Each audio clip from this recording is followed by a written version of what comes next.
एक मुलाकात ऐसी शख्सियतों के साथ जिन्होंने दिया है अपने जीवन को एक नया मुकाम।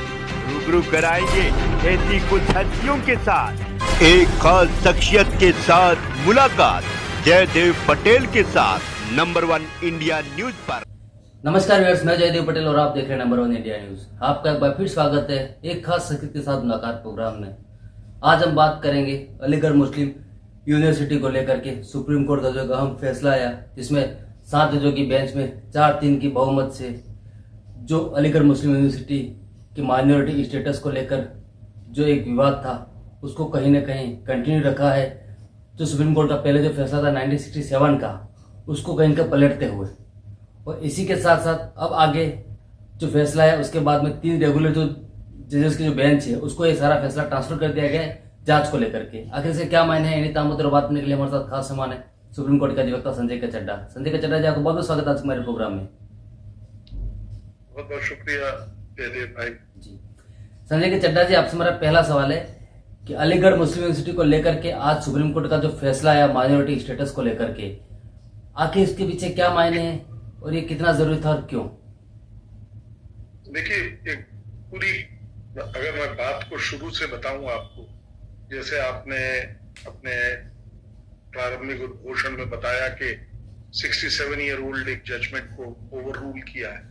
देखिए, क्या हिस्टोरिकल पर्सपेक्टिव देखना बहुत ही अहम होगा। यहाँ मैं आपको बताना चाहता हूं कि शुरुआत में 1967 में अजीज पाशा का जो जजमेंट था उसमें ये कहा गया था कि क्योंकि ये जो इंस्टीट्यूट है, देखिए इंस्टीट्यूट 1920 में बना था। इंस्टीट्यूट जो है जजमेंट में कहा गया ये माइनॉरिटी इंस्टीट्यूट इसलिए नहीं है क्योंकि ये सेंट्रल गवर्नमेंट के द्वारा बनाए गए एक लॉ के तहत, स्टैट्यूट के तहत बना हुआ इंस्टीट्यूट है। ये था वो जजमेंट जिसको आपने बताया कि ओवर रूल किया गया। अब उसके बाद क्या होता है, 1981 में एक अमेंडमेंट पास किया जाता है और उस अमेंडमेंट के जरिए इस इंस्टीट्यूट को, एएमयू को माइनॉरिटी का स्टेटस पुनः दिया जाता है। 2006 में, ये सब जानना बहुत आवश्यक है, तब हम इस निर्णय को ज्यादा अप्रिशिएट भी कर पाएंगे। 2006 में इलाहाबाद हाई कोर्ट के समक्ष एक पिटीशन दायर की गई। उसमें माइनॉरिटी इंस्टीट्यूशन होने के लिए ये कहा गया कि ये माइनॉरिटी इंस्टीट्यूशन नहीं है पाशा के जजमेंट के अनुसार, तो इसके पास ये अख्तियारात नहीं है, ये अधिकार नहीं है कि ये 50% सीटें जो है मुस्लिम्स के लिए जो है रिजर्व कर सके। ये जजमेंट आया। अब जो आज सुप्रीम कोर्ट के समक्ष जो बात हम लोग कह रहे हैं, ये इसी जजमेंट के तहत दिए गए जजमेंट का रेफरेंस है, जिसको 5 नहीं 7 जजेस की बेंच के समक्ष रखा गया। 5 के समक्ष इसलिए नहीं रखा गया क्योंकि अजीज पाशा का जजमेंट ऑलरेडी एग्जिस्ट करता था, जिसको इलाहाबाद हाई कोर्ट ने अपने संज्ञान में लिया था और उसको चैलेंज किया गया था। अब हम अगर बड़े परिप्रेक्ष्य में देखें, आज का जो सबसे अहम चीज है जजमेंट, वो ये है कि माइनॉरिटी स्टेटस कैसे और कब हम निकालेंगे, क्या उसके लिए कोई टेस्ट है, क्या चीज है। तो कोर्ट ने बड़े काफी लंबे जजमेंट में, पहली बात तो आप सबको मालूम होना चाहिए कि ये जो जजमेंट है 4-3 से किया गया। 4 जजेस जो हैं इसके समक्ष में थे, फेवर में थे, और 3 जजेस जो थे वो उनमें कॉन्फ्लिक्ट ऑफ ओपिनियन था, उनका अलग निर्णय आया। अब जो मूल बात है, मूल भावना है, वो मैं आपके समक्ष रखना चाहता हूं। मूल भावना ये है कि जो यूनिवर्सिटी है, माइनॉरिटी स्टेटस को हम कैसे डिफाइन करें, कैसे निकालें, क्या करना पड़ेगा उसके लिए। इसके लिए सुप्रीम कोर्ट ने, चीफ जस्टिस साहब ने अपने उसमें कहा कि भाई यूनिवर्सिटी किसने बनाई है, उसका पर्पस क्या है, ब्रेन बिहाइंड क्या है, क्या जो एस्टेब्लिशमेंट ऑफ इंस्टीट्यूशन जो है वो माइनॉरिटीज के लिए किया गया है, माइनॉरिटी का उसके एस्टेब्लिशमेंट में प्रीडोमिनेंट रोल है, ये चीज देखनी होगी।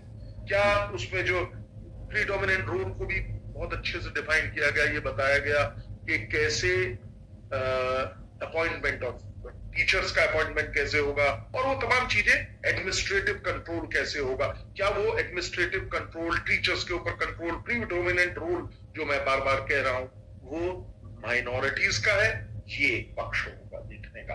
अगर होलिस्टिक रिपोर्ट इन सब चीजों की ये है कि माइनॉरिटी कंट्रोल है, तो वो माइनॉरिटी इंस्टीट्यूशन होगा। अब पर्पस ऑफ इंस्टीट्यूशन क्या है, ये भी देखना होगा। अपलिफ्टमेंट ऑफ माइनॉरिटीज है, अगर बेटरमेंट ऑफ माइनॉरिटी कम्युनिटी के लिए किया गया है, तो इस चीज में ये देखना पड़ेगा कि क्या ये इस पर्पस के लिए किया गया है, तो फिर उसको माइनॉरिटी का स्टेटस दिया जाएगा। अब उसी प्रकार से देखना होगा एडमिनिस्ट्रेटिव जो एडमिनिस्ट्रेशन है वो प्रीडोमिनेंटली माइनॉरिटी कम्युनिटी के पास है कि नहीं है, ये देखना है।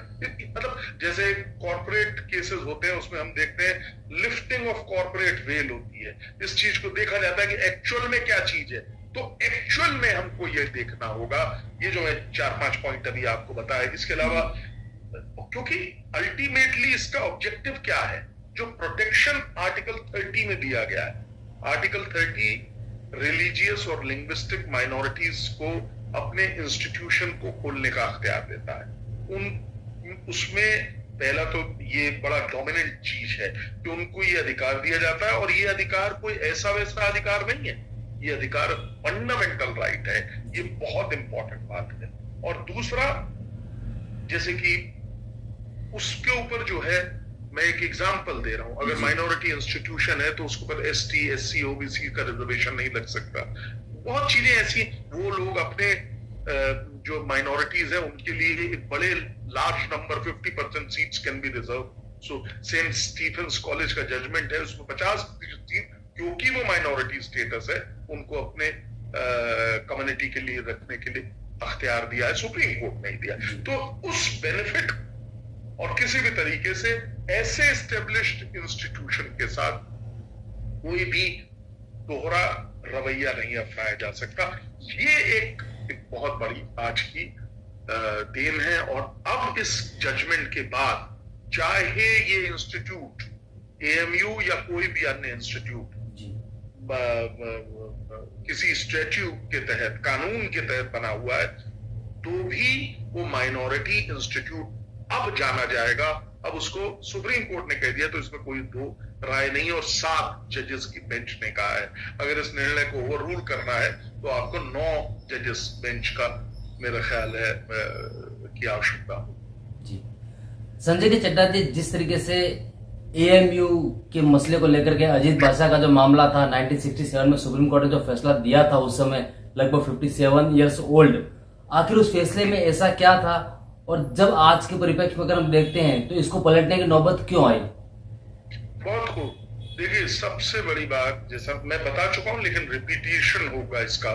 देखिए क्या हुआ, जो पाशा जजमेंट था, जो 67 का जजमेंट था, उसमें बहुत क्लियरिटी के साथ जो 5 जजेस की बेंच थी, उन्होंने ये कहा था कि देखिए ये एक माइनॉरिटी इंस्टीट्यूट नहीं है। एएमयू के समक्ष ने कहा था कि एएमयू माइनॉरिटी इंस्टीट्यूट नहीं है। कारण उसका ये है कि एक इंस्टीट्यूट जो स्टैट्यूट के द्वारा, सेंट्रल गवर्नमेंट के द्वारा, स्टैट्यूट के द्वारा बनाया गया है, वो माइनॉरिटी इंस्टीट्यूट नहीं हो सकता।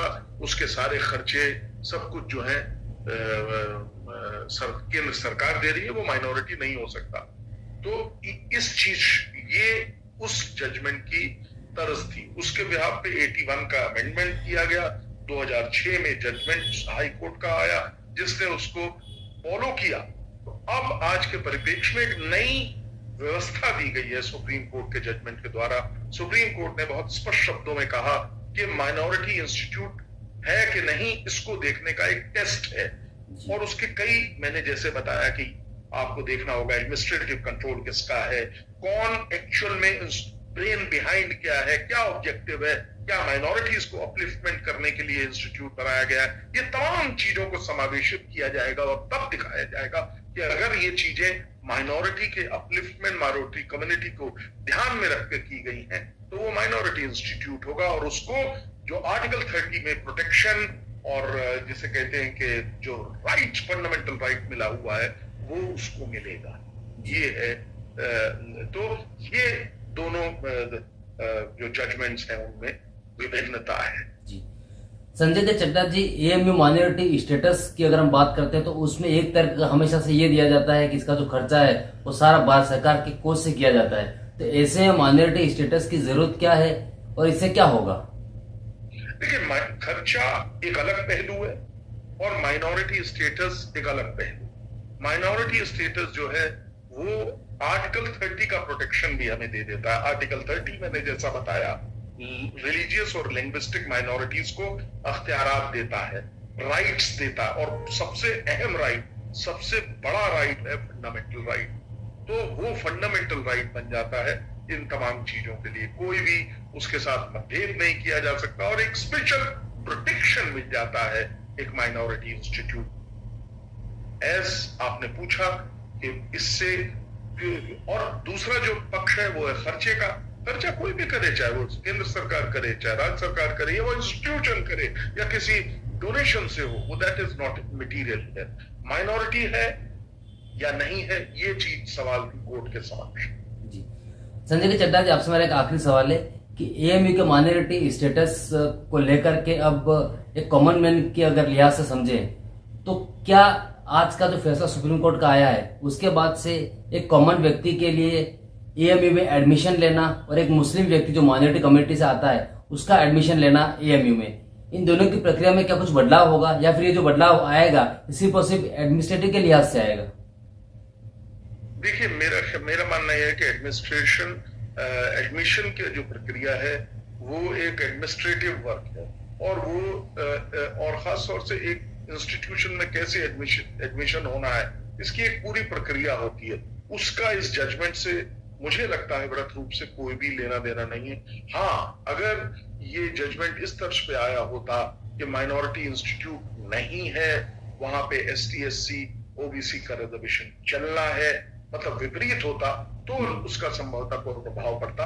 अभी जो है, क्योंकि ये माइनॉरिटी इंस्टीट्यूट है, जैसे कि सेंट स्टीफेंस का जजमेंट है, हमने बता, मेरा ख्याल है वो पिछले 20-25 साल पुराना जजमेंट है, उसी को लागू करेंगे। 50% सीट्स जो हैं वो माइनॉरिटी के लिए रिजर्व रहेंगी, और ये तमाम चीजें जो मैंने पहले भी अपने बात करते वक्त बताई कि जो एक स्पेशल प्रोटेक्शन, एक स्पेशल फंडामेंटल राइट्स जो माइनॉरिटी इंस्टीट्यूट होने के वजह से उनको मिलता है वो कंटिन्यू रहेगा। और जहां तक सवाल है किसी भी प्रकार का कोई चेंज होने का, मुझे नहीं लगता कि कोई मेजर चेंज इससे आए। आना बहुत जरूरी है।